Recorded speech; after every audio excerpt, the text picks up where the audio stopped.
Olá, pessoal, tudo bem com vocês? Hoje, 1º de maio, o feriado que infelizmente caiu no sábado, mais dia do trabalho. Então, para a gente estar celebrando essa data, eu trouxe um monte de Bertolt Brecht para a gente. Olá, pessoal, tudo bem com vocês?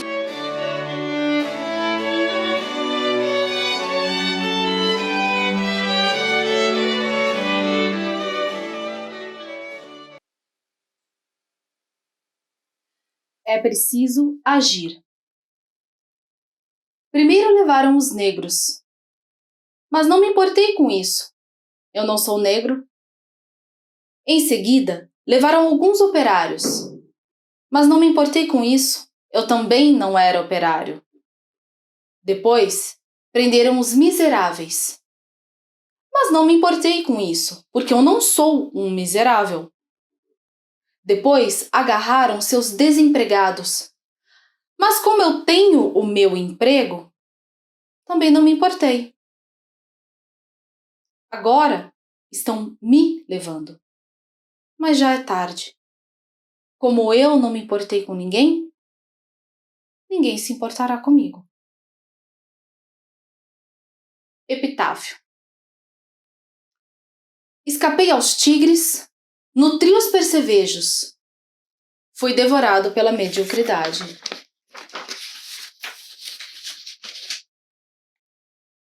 O analfabeto político. O pior analfabeto é o analfabeto político. Ele não ouve, não fala, nem participa dos acontecimentos políticos.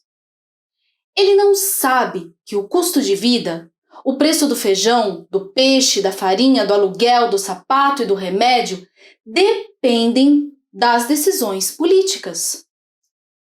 O analfabeto político é tão burro que se orgulha e estufa o peito dizendo que odeia a política. Não sabe o imbecil que de sua ignorância política nasce a prostituta, o menor abandonado e o pior de todos os bandidos, que é o político vigarista, pilantra, corrupto e lacaio dos exploradores do povo. Nada é impossível de mudar. Desconfiai do mais trivial na aparência singelo e examinai, sobretudo, o que parece habitual. Suplicamos expressamente: não aceiteis o que é de hábito como coisa natural, pois em tempos de desordem sangrenta, de confusão organizada, de arbitrariedade consciente, de humanidade desumanizada, nada deve parecer natural e nada deve parecer impossível de se mudar. Se os tubarões fossem homens. Se os tubarões fossem homens, eles seriam mais gentis com os peixes pequenos. Se os tubarões fossem homens, eles fariam construir resistentes caixas do mar para os peixes pequenos, com todos os tipos de alimento dentro, tanto vegetais quanto animais. Eles cuidariam para que as caixas tivessem água sempre renovada e adotariam todas as providências sanitárias cabíveis se, por exemplo, um peixinho ferisse a barbatana. Imediatamente ele faria uma atadura, a fim de que não morresse antes do tempo. Para que os peixinhos não ficassem tristonhos, eles dariam cá e lá uma festa aquática, pois peixes alegres têm gosto melhor do que peixes tristonhos. Naturalmente, também haveria escolas nas grandes caixas. Nessas aulas, os peixinhos aprenderiam como nadar para a goela dos tubarões. Eles aprenderiam, por exemplo, a usar a geografia, a fim de encontrar os grandes tubarões deitados preguiçosamente por aí. A aula principal seria, naturalmente, a formação moral dos peixinhos.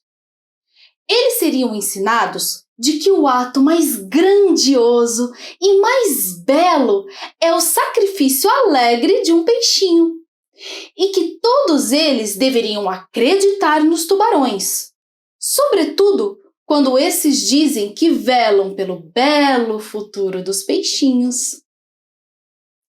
Se inculcaria nos peixinhos que esse futuro só estaria garantido se aprendessem a obediência. Antes de tudo, os peixinhos deveriam guardar-se ante qualquer inclinação baixa, materialista, egoísta e marxista. E denunciariam imediatamente aos tubarões se qualquer deles manifestasse tais inclinações.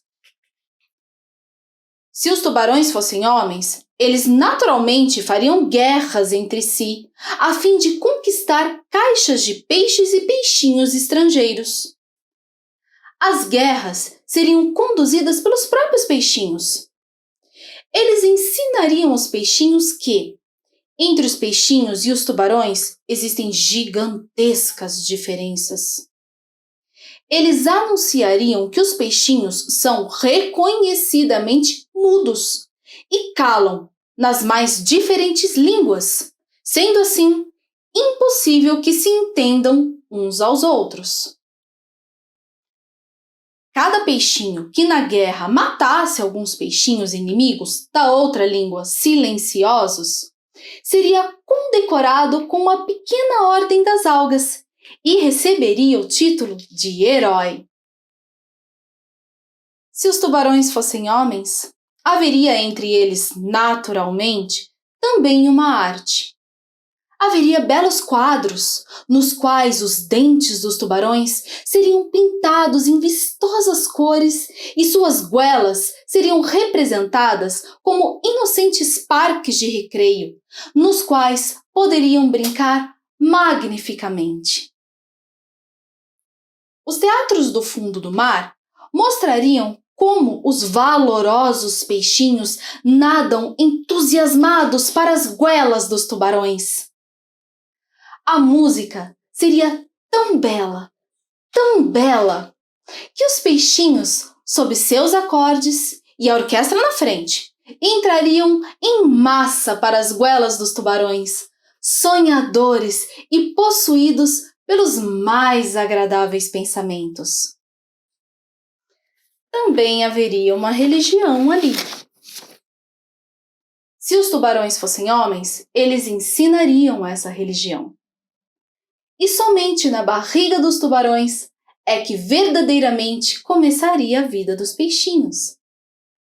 Ademais, se os tubarões fossem homens, também acabaria a igualdade que hoje existe entre os peixinhos. Alguns deles obteriam cargos e seriam postos acima dos outros. Os que fossem um pouquinho maiores poderiam inclusive comer os menores. Isso só seria agradável aos tubarões, pois eles mesmos obteriam assim constantemente maiores bocados para devorar. E os peixinhos maiores, que deteriam os cargos, valeriam pela ordem entre os peixinhos, para que estes chegassem a ser professores, oficiais, engenheiros da construção de caixas e assim por diante. Curto e grosso. Só então haveria civilização no mar. Se os tubarões fossem homens. Bom, eu quis trazer Brecht hoje pra gente no Dia do Trabalho, porque eu acho que a vida, a forma como a gente tem vivido nesses últimos anos, a gente tem abandonado a nossa reflexão. E ele traz muita reflexão sobre o quanto nós somos explorados o tempo todo. Então eu pergunto, quanto da angústia que a gente sente, da depressão que a gente sente, da ansiedade que a gente sente, porque todos nós sentimos. E todos nós sentimos muito tudo isso. a ponto da gente ser basicamente uma sociedade doente dessas coisas. O quanto disso não vem? Porque nós somos peixinhos tão dóceis que aceitam tão bem os tubarões. Algumas obras são clássicos, como é o caso do Brecht, por razões. E as razões são que as coisas que eles escrevem, as coisas que eles colocaram para a gente no mundo, elas ultrapassam qualquer barreira geográfica e qualquer barreira temporal. Hoje, quando a gente pega as peças, os poemas, tudo que o Brecht escreveu, e a gente lê, a gente percebe como a gente está exatamente no mesmo momento. Mudam-se alguns agentes históricos, não existe mais o comunismo e todas aquelas coisas da época dele. Nós temos outros agentes libertadores e os agentes repressores reformulados, ressignificados, essa palavra que está tão na moda. E ler os clássicos serve para a gente nunca deixar de estar atento, nunca deixar de refletir sobre por que eu estou fazendo o que eu estou fazendo, por que eu acho que isso é importante de fazer, sendo que eu tenho vontade de outra coisa, por que eu me acomodo, por que eu aceito. E se a gente começar de fato a se perguntar com coragem, com enfrentamento, todas essas perguntas, a gente vai se libertar de tanta coisa que está deixando a gente doente e o mundo vai ser um lugar muito melhor. Porque acho que esse é o objetivo de todos nós aqui, um mundo melhor. Um ótimo dia do trabalho para todos nós, uma vida de reflexão e clássico para todos nós. Espero que vocês tenham gostado. Logo eu volto com muito mais.